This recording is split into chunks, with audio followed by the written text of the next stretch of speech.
Isa pong magandang araw, magandang gabi po sa inyong lahat. Magandang gabi sa ating mga kaibigan na nasa iba't ibang panig ng mundo. Isang magandang araw po sa mga taga-Pilipinas. Alam niyo po, hindi po siguro naman lingid sa ating lahat na may mga nangyayari pong sitwasyon sa area ng Mindanao na talaga po nandoon ang pagbaha. At tayo po ay nalulungkot sa balitang ito. Lalo na po kapag napapanood natin po sa news. Pero ganun po talaga mga kaibigan. Hindi po natin tangan ang panukala ng Diyos. Sabi nga ng Panginoon, siya lang ang nakakaalam ng kanyang mga panukala. Ngunit ang panukala ng tao ay nalalaman niya lahat. Kaya nga po lagi ko sinasabi, be ready. Maghanda po tayo dahil hindi po natin nalalaman kung ano ang mangyayari sa kinabukasan. Salamat sa Diyos dahil baha ang dumating at hindi po ang ating Panginoon dahil marami pa po talagang madadatnan ang Diyos na hindi pa kumikilala ng lubusan sa ating Panginoon. Kaya mga kaibigan, anuman po ang sitwasyon ng buhay, magpatuloy po tayo sa ating pananalig kay Kristo at magpatuloy po tayo sa pamumuhay na si Kristo ang ating Diyos Panginoon at ating tagapagligtas. At ngayong oras nga po ay muli ko po kayong inaanyayahan na sumabay o makisabay sa pagbabasa ng salita ng Diyos. Ngayon po ay pang day 30 na po natin at tayo po ay nasa bilang chapter 13 na. Pagpasensyahan niyo po ang mga ingay sa paligid, andyan yung mga kahol ng aso, andyan yung mga tilaok ng manok, andyan po yung ingay ng mga tao sa paligid.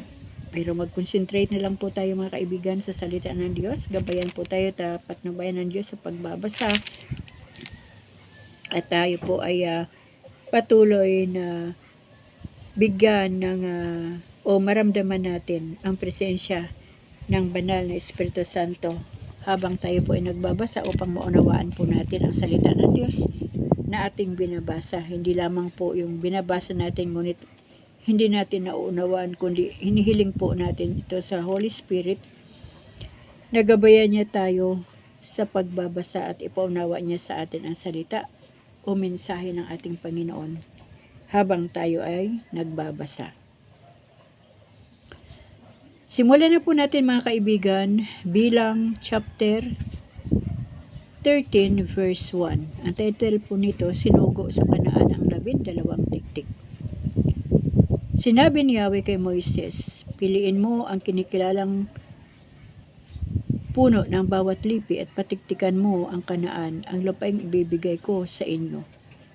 Gayon nga ang ginawa ni Moises, ito ang mga napili niya, si Samua na anak ni Zakor, buhat sa lipi ni Ruben, si Safat na anak ni Hore, buhat sa lipi ni Simeon, si Caleb na anak ni Jephone, buhat sa lipi ni Judah, si Igal na anak ni Jose, buhat sa lipi ni Sakar, si Osyas na anak ni Nun, buhat sa lipi ni Ephraim, si Palti na anak ni Rapho, buhat sa lipi ni Benjamin, si Gadiel na anak ni Sudi, buhat sa lipi ni Sabulon, si Gadi na anak ni Susi, buhat sa lipi ni Manasis, si Amiel na anak ni Gemali, buhat sa lipi ni Dan, si Sitor na anak ni Mikael, buhat sa lipi ni Sator na anak Si Sitor na anak ni Mikael, buhat sa lipi ni Aser. Si Nahabi na anak ni Bapsi, buhat sa lipi ni Neftali. At si Gioel na anak ni Maki, buhat sa lipi ni Gad. Sila ang sinugo ni Moises upang maniktik sa Kanaan. Si Osyas na anak ni Nun ay tinawag niyang Josue. Bago lumakad ang mga tiktik, pinagbilinan sila ni Moises sa Nigib, kayo dumaan, saka magtuloy sa kaburulan. Pag-aralan ninyo mabuti ang lupain, tignan ninyo kung malalakas o mahina ang mga tao roon, kung marami o kakaunti.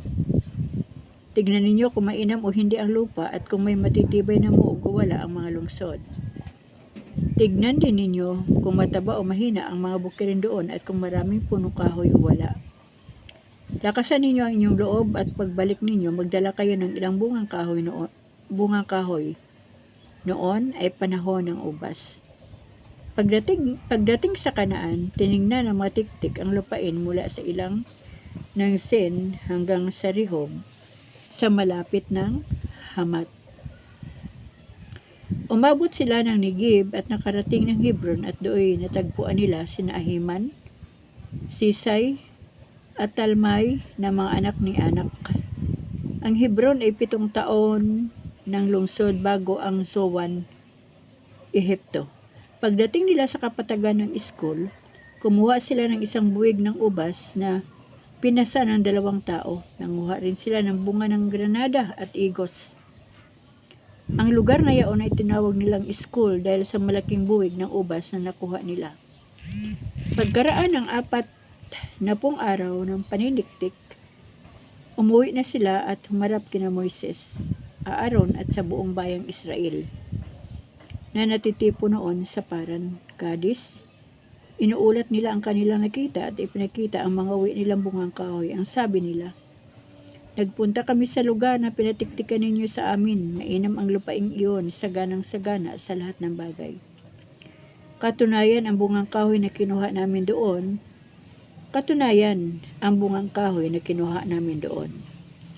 Ngunit malalakas ang mga taga roon, malalaki ang lungsod at matitibay ang muog. Bukod dito, naroon pa ang lahi ni Anak, sakop ng mga Amalisita, ang Negib. Ang kataasan ay tinitirhan naman ng mga Hitiyo at Hibusyo at Amoriyo. Ang nasa baybay dagat naman at ilog Jordan ay mga Kananiyo. Pagkatapos nilang magsalita, pinatahimik ni Caleb ang bayan at kanya sinabi, hindi tayo dapat mag-aksaya ng panahon. Lusubin na natin sila at tiyak na malulupig natin. Sumagot ang ibang tiktik. Hindi natin sila kaya pagkat mas malakas sila sa atin. Hindi maganda ang kanilang ulat. Ito ang sinabi nila. Higanti ang mga taga roon at sino mga magtangkang sumakop sa kanila, ilalamunin nila ng buo. Nakita namin doon ang mga Nephilim. Ito'y lahi ni Anak. Buhat sa Nephilim, halos hanggang tuhod lamang kami. Yan po ang mga sinabi o ang ulat ng mga tiktik. Hindi po ito yung mga tiktik na mga bad spirit ha, mga kaibigan, kundi sila po yung mga secret agent o mga informer sa panahon natin. Ano po? Chapter 14, naghimagsik kay Yahweh ang Israel. Ang buong bayan ng Israel ay nalungkot at magdamag na nanangis. Nagbulungan sila laban kana Moises at Aaron. Ang sabi nila, mabuti pang namatay na tayo sa Ehipto o kaya'y sa ilang, kaysa patayin ang ating mga kaaway sa lupaing pinagdalan sa atin ni Yahweh at bihagin ang ating asawa at mga anak. Mabuti pa'y bumalik na tayo sa Ehipto. At nag-usap-usap sila na pumili ng isang leader na mangunguna sa kanilang pagbalik. Oh my God. Mahangin po mga kaibigan. Sina Moises at Aaron ay nagpatira pa na nakikita ng buong bayan. Pinunit naman ni Josue at Caleb ang kanilang kasuotan. Sinabi nila, mainam ang lupaing tiningnan namin, saganang-sagana sa lahat ng bagay. Kung luluobin ni Yahweh na ibibigay niya sa atin ang lupaing iyon, magtiwala kayo sa kanya at huwag matakot sa mga taga roon. Madali natin silang magagapi pagkat kasama natin si Yahweh, samantalang sila'y wala namang mapapanganlungan. Ngunit binantaan silang babatuhin ang bayan. Ipinanalangin ni Moises ang bayan. Ang kaningninga ni Yahweh ay lumukob sa tuldang tipanan. Itinanong ni Yahweh kay Moises, hanggang kailan ako mamaliitin ng mga taong ito? Bakit kailangan ngayon ayaw pa nila akong paniwalaan sa kabila ng mga kababalaghang ginawa kong nakita nila? Padadalhan ko sila ng salot at aalisan ng karapatan sa mana. Ang iyong angkan ang siya kong pararamihin at ipapalit sa kanila. Yan po, nagalit na ang Panginoon. Sumagot si Moises, kung gawin ninyo iyan, Yahweh, paano kung malaman ng mga Ehipsyo? Alam pa naman nila na ang Israel ay inilabas ninyo sa Ehipto sa pamagitan ng mga kababalaghan. At kung ito'y sabihin nila sa mga taga-Kanaan, alam din ng mga iyon na ang Israel ay pinapatnubayan ninyo. Alam nilang kayo ay nakikipagkita sa Israel at ang bayang ito'y inyong pinapatnubayan sa pamagitan ng haliging ulap kung araw at haliging apoy kung gabi. Kung lilipulin ninyo sila, sasabihin ng lahat na ang Israel ay inyong nilipol sa ilang pagkat hindi ninyo kayang dalhin sa lupaing ipinangako ninyo sa kanila. Kaya nga, isinasamo ko na minsan pa ninyong ipamalas ang iyong kadakilaan tulad ng sinabi ninyo noong una. Si Yahweh ay matyaga sa pakikitungo sa mga makasalanan, mahabagin at handang magpatawad. Hindi niyo ipagwawalang bahala ang kasamaan pagkat ang kasalanan ng mga magulang ay inyong sisingilin hanggang sa ika-4 na salinlahi. Isinasamo ko nga Yahweh, patawarin na ninyo ang mga taong ito at patnubayan sila tulad ng iyong ginagawa mula nang sila'y ilabas ninyo sa Ehipto. Yamang kayo ay Diyos ng pag-ibig at handang magpatawad sa nagkakasala, sinabi ni Yahweh. Dahil sa panalangin mo, pinatatawad ko na sila. Ngunit ito ang tandaan mo.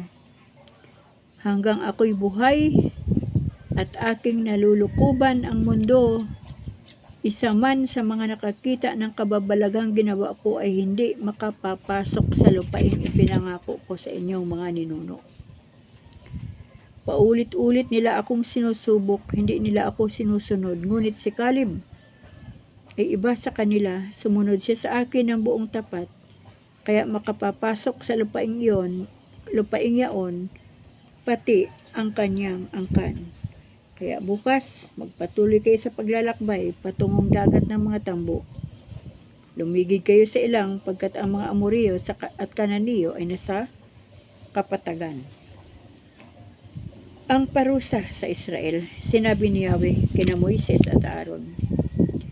Hanggang ngayon patuloy pa ang mga Israelita sa pagreklamo laban sa akin. Kailan pa ba sila tatahimik?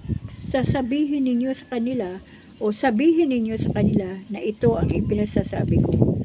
Buhay, akong si Yahweh. Gagawin ko sa inyo ang narinig kong pinag-uusapan ninyo. Kayo mamamatay dito sa ilang. Sa mga nasama sa senso, sa makatwid ay yaong mula sa 20 taong pataas. Isa man ay walang makakarating sa lupaing ipinangako ko, maliban kina Caleb at Josue.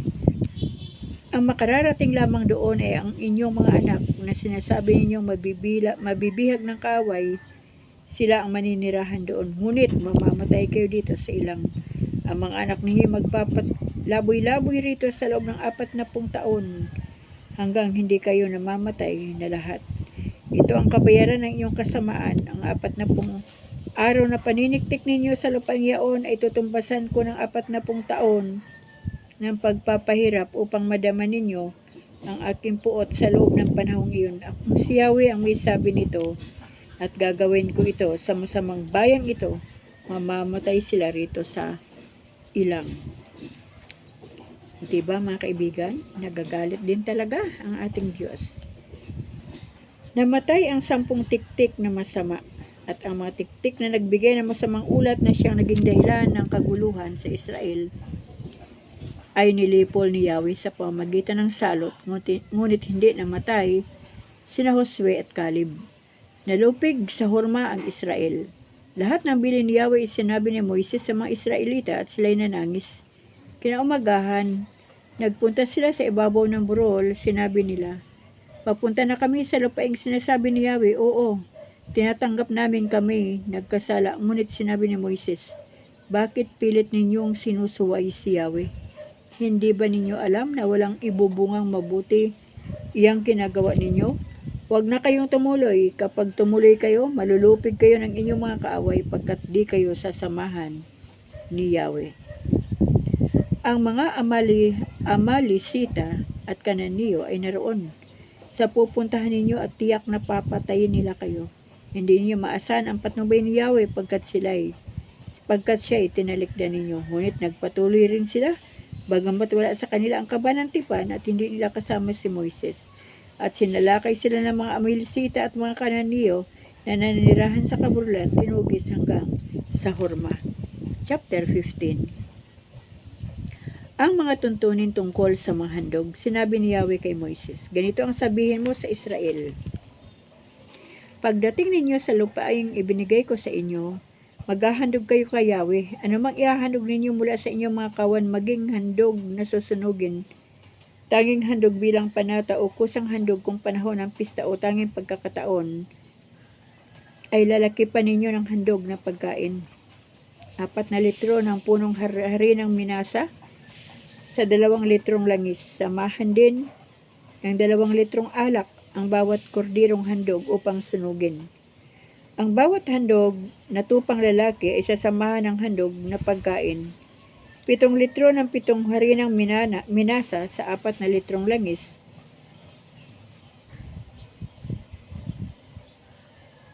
Sandali po nasaan na ba? At 3 litrong alak. Sa gayon, ang handog ninyo ay magiging mabangong samyo kay Yahweh.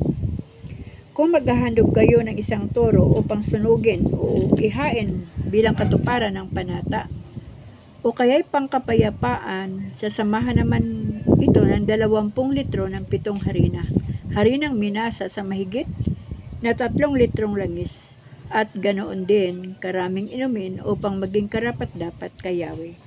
Ganyan nga ang gagawin ninyo tuwing maghahandog kayo ng toro, tupang lalaki o kordero o bisirong kambing. Ang dami ng handog na pagkain at inumin ay batay sa dami ng handog. Ganito nga ang gagawin ng mga katutubong Israelita upang maging karapat-dapat kay Yahweh ang kanilang handog. Ganito rin ang gagawin ng sino mang makikipamayan sa inyo kung nais ninyong maghandog kay Yahweh. Habang panahon, isa lamang ang tuntuning susundin ninyo at ng mga dayuhan. Kung ano kayo sa harapan ni Yahweh, ay gayon din ang mga nakikipamayan sa inyo. Isa lamang ang kautusan o tuntuning susundin ninyo, maging taal na Israelita o dayuhan lamang. Sinabi pa ni Yahweh kay Moises, sabihin mo ito sa mga Israelita, pagdating ninyo sa lupaing ibibigay ko sa inyo, magbubukod kayo ng handog kay Yahweh. Tuwing kayo'y kakain ng mga pagkain doon, magbubukod kayo ng tinapay mula sa harinang una ninyong minasa at inyong ihain bilang handog mula sa ani. Ihahandog ninyo kay Yahweh ang unang masa ng harina. Ito'y tuntunin habang panahon. Kapag nakaligtaan ninyong tungdin ang alinman sa utos ni Yahweh na sinabi ni Moises, buhat sa pasimula hanggang sa wakas, ang buong bayan ay maghahandog ng isang toro bilang handog na susunugin kalakip ng handog na pagkain at isang kambing na lalaki bilang handog ukol sa kasalanan. Ipaghahandog sila ng saserdote para sa kanilang kasalanan. Kapag nagawa na ito, patatawarin sila pagkat isa lamang itong pagkukulang at naghahandog na sila ukol nito. Ang buong Israel at ang mga nakikipamayan sa inyo ay patatawarin pagkat ito'y pagkukulang nilang lahat. Kung ang isang tao ay nagkasala ng hindi sinasadya, magdadala siya ng isang babaeng kambing na isang taong gulang bilang handog ukol sa kasalanan. Siya ay paghahandog ng saserdote upang patawarin ni Yahweh. Iisa ang tuntunin tungkol sa pagkukulang ng katutubong Israelita at ng mga dayuhan. Ngunit papatayin ng buong bayan ang sinumang magkasala ng sinasadya, maging siya katutubong Israelita o nakikipamayan lamang. Pagkat siyaon ay panglait kay Yahweh, tatakwil siya dahil sa paglabag sa utusan ni Yahweh. Siya lamang ang dapat sisihin sa kanyang pagkamatay. Pinarusahan ang nangahoy ng araw ng pamamahinga. Nang sila'y nasa ilang, may nakita silang nangangahoy ng araw ng pamamahinga.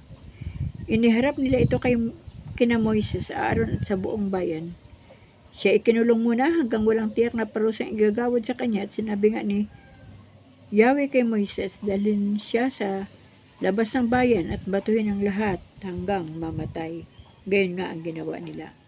Ang palawit sa damit ng mga Israelita. Sinabi ni Yahweh kay Moises, sabihin mo sa mga Israelita na habang panahon silang maglalagay ng burlas sa laylayan ng kanilang mga damit, susuksukan nila ito ng asol na kordon. Gagawin ninyo ito upang maalala ninyo ang kautusan ni Yahweh. Tuwing makikita ninyo ang mga palawit na iyon Sa gayon, masusunod ang salita ni Yahweh at hindi ang inyong sariling kagustuhan. Nakadalasa ay nagliligaw sa mautos na itatalaga ninyo sa akin ang inyong buhay. Ako si Yahweh na naglabas sa inyo sa Ehipto, ang siya lamang ninyong magiging Diyos. Tuloy na po natin sa chapter 16, mga kaibigan. Ang paghihimagsik ni Nakore, Datan at Abiram. Naghimagsik laban kay Moises si Kore na anak ni Izhar at apo ni Koat na anak ni Levi. Kasama niya sa paghihimagsik na ito sina Datan, Abiram na mga anak ni Eliab at Sion na anak ni Pilit na pawang buhat sa lipi ni Ruben. May kasama pa silang 250 katao na pawang kilala sa bayan at mga puno ng kapulungan. Hinarap nila sina Moises at Aaron at sinabi, sobra na yung ginagawa ninyo. Bakit itinataas ninyo ang inyong sarili? Gayon lahat ng nasa kalipunan ito ay banal at hindi hinihiwalayan ni Yahweh.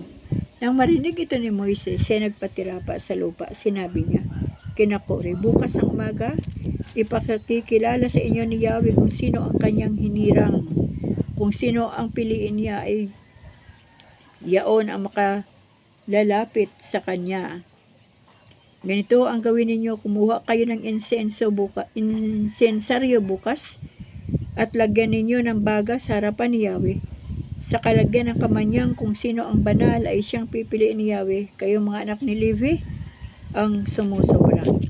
Sinabi pa ni Moises, makinig kayo, mga anak ni Levi.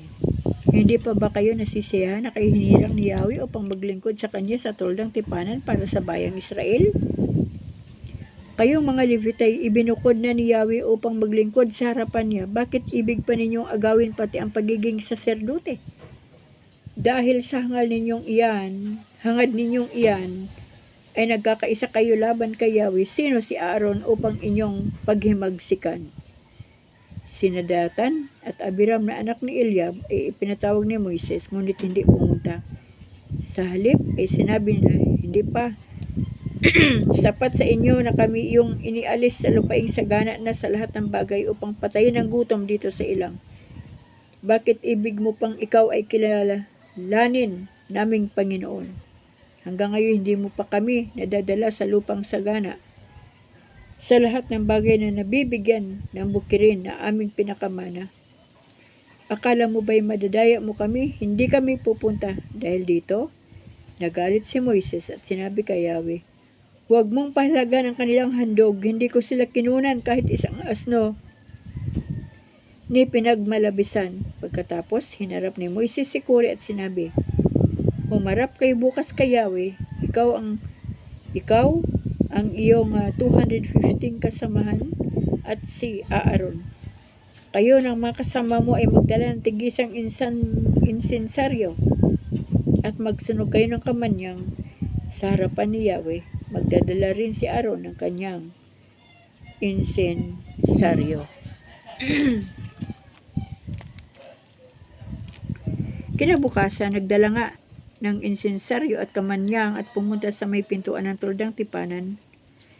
Kasama sina Moises at Aaron, si Kore at ang kanyang mga kasamahan ay lumagay sa harap ng tuldang tipanan at pinalagay nila sa kanilang tapat ang buong bayan. Ang kaningningan ni Yahweh ay na pagkita sa bayan, sinabi ni Yahweh kina Moises at Aaron, lumayo kayo sa kanila para malipol ko sila sa isang saglit. Ngunit sina Moises at Aaron ay nagpatira pa. Sinabi nila, Yahweh aming Diyos na nagbibigay buhay sa lahat ng tao. Lilipulin mo ba ang buong bayan dahil lamang sa kasalanan ng isang tao? Sumagot si Yahweh, sabihin ninyo sa buong bayan na lumayo sa tirahan ni Nakore, Datan at Abiram. Pinuntahan ni Moises sina Datan at Abiram, kasunod niya ang matatanda ng Israel. Sinabi niya sa bayan, lumayo kayo sa mga taong ito na naubod ng sasama. Huwag ninyong sasalingin ang anumang ari-arian nila at baka kayo malipol na kasama nila. Gayon nga ang ginawa nila. Sina Datan at Abiram ay nakatayo sa pintuan ng kanilang tulda, kasama ang kanilang sambahayan. Sinabi ni Moises, malalaman ninyo ngayon na sinugo ako ni Yahweh upang gawin ang mga bagay nito. At ito'y hindi ko sariling kagustuhan. Kapag ang mga taong ito'y mamatay sa sakit o sa natural na kamatayan, nangahulugang hindi ako ang sinugo ni Yahweh. Ngunit kapag bumuka ang lupa at sila'y nilulon ng buhay, kasama ng lahat ng may kaugnayan sa kanila, nangangahulugang naghimagsik sila kay Yahweh. Hindi pa halos natapos ang salita ni Moises, bumuka ang lupa at nilulon ng buhay sina Kore pati ang kanilang mga kasambahay at ari-arian. Silang lahat ay nalibing ng buhay, muli naghilom ang lupa at hindi na sila nakita ng mga Israelita. Dahil dito, nagkagulo sila sa takot. Lumayo kayo rito. Ang sigawan nila, baka pati tayo'y lalamunin ang lupa. Samantala, nagpaulan ng apoy si Yahweh at tinupok ang 215 kasamahan ni Kore na nagsunog ng kamanyang. Sinabi ni Yahweh kay Moises, sabihin mo kay Eleazar na anak ni Aaron na kunin ang mga insensaryo at itapon sa malayo ang mga baga. Kunin ninyo pati ang mga insensaryo ng 215 namatay. Pitpitin ninyo yaon ng manipis at gawing panakip sa altar. Ang mga iyon ay sagrado pagkat inihandog sa akin. Bayaan ninyong iyan ay maging tagapaalala sa mga Israelita. Kinuha nga ni Eleazar ang mga insensaryong yaon sa napawang tanso.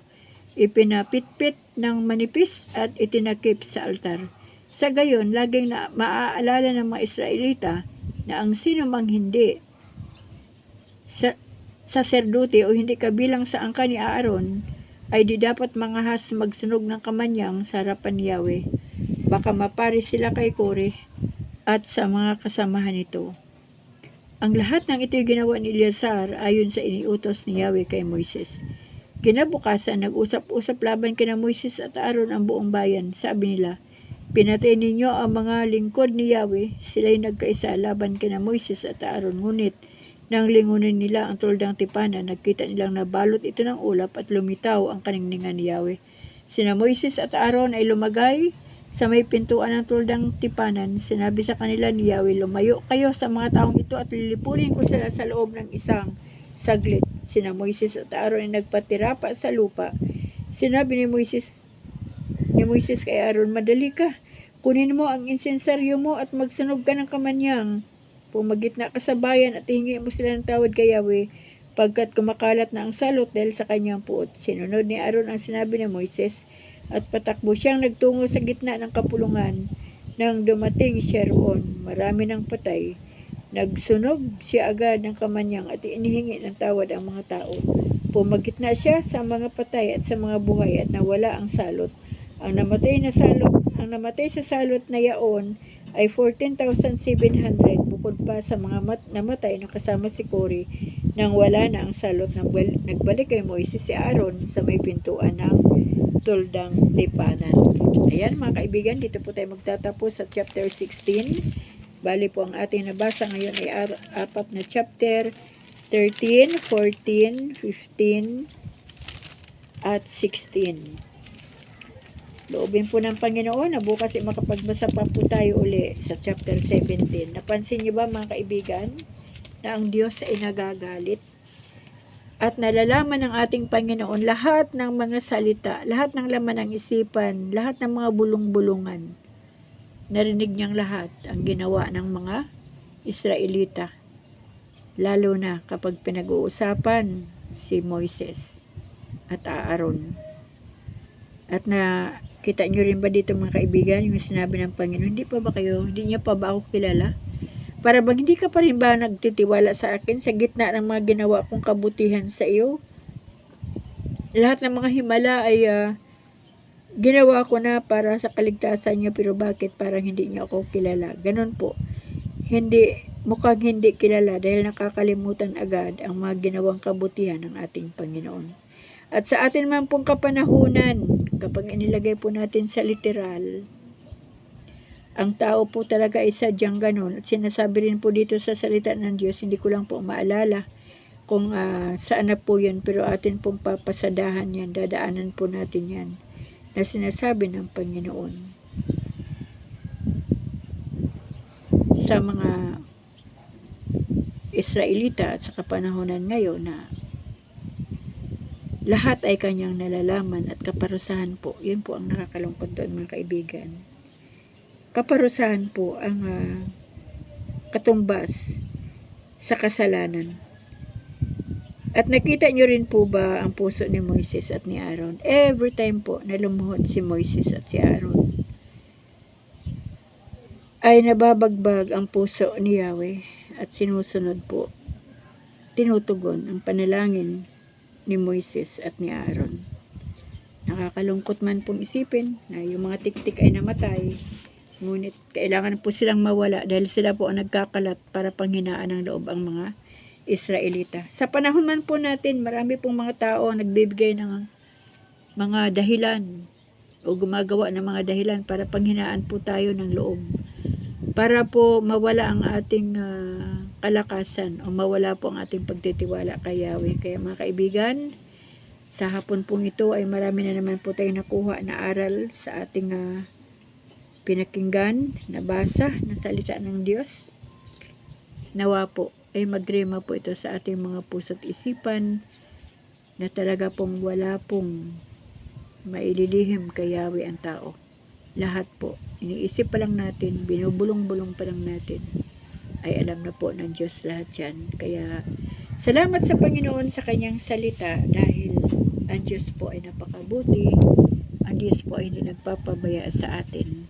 At salamat po sa ating Diyos, sa inyo pong mga buhay, mga kaibigan, dahil nariyan pa po kayo, pinapakinggan nyo po ang pagbabasa ko ng salita ng ating Panginoon. Nawa po ay magpatuloy lang po tayo sa kabutihan na gamit po ang ating pananampalataya sa Diyos. Dahil ang pananampalataya na walang gawa ay patay, ang gawa na walang pananampalataya ay patay din. Pagsamahin po natin gawa na may pananampalataya at buhay na gawa at pananampalataya sa harapan ng ating Panginoon. Kaya hanggang dito na lang po muli mga kaibigan ang ating video. Medyo nakakaantok po dahil napakahangin po dito. Nakakaantok po ang design ng hangin dito. At salamat po sa ating Diyos sa kanyang kabutihan. Alam niyo po, lagi ko nga pong kunikwento sa inyo, hindi ko po kayo binibigyan ng pasanin o kabigatan sa inyong mga damdamin. Ang sinasabi ko po ay salamat sa Diyos kasi sa gitna ng mga pagsubok sa buhay na aming nararanasan, sabi ko nga po, nai-enjoy ko ang mga pagsubok, nai-enjoy ko ang mga sitwasyon. Saan po ba ako kumukuha ng lakas? Dito po sa salita ng Diyos na ating binabasa sa bawat araw. Meron po tayong sariling quiet time. Nalaman po natin ang mensahe ng Panginoon. At ako po ay nakakailang linggo po, o buwan na yata, na hindi po ako nakakarating sa bahay Panambahan dahil nga po wala pang gaanong permanente nga bahay Panambahan. Ngunit salamat kasi may mga live stream. Salamat sa Diyos sa kanyang salita. Kaya mga kaibigan, ang buhay po ay isa lang. Ngunit maraming pagkakataon ang binibigyan ng Diyos sa atin para makalapit tayo sa Kanya. I-grab po natin yung pagkakataon na binibigay ng Diyos. Dahil ang buhay po natin ay Diyos po ang may control at hindi po natin alam ang mangyayari sa kinabukasan. Kaya gawin na po natin yung mga bagay na nararapat bago man po mahuli ang lahat. Ayan. Salamat sa ating Diyos sa hapong ito. Salamat sa kanyang salita. Salamat sa hangin na nakakaantok. Salamat sa Diyos sa kalakasan na ibinibigay niya sa ating mga buhay. Pagpalain po tayong lahat ng ating Panginoon. Amen.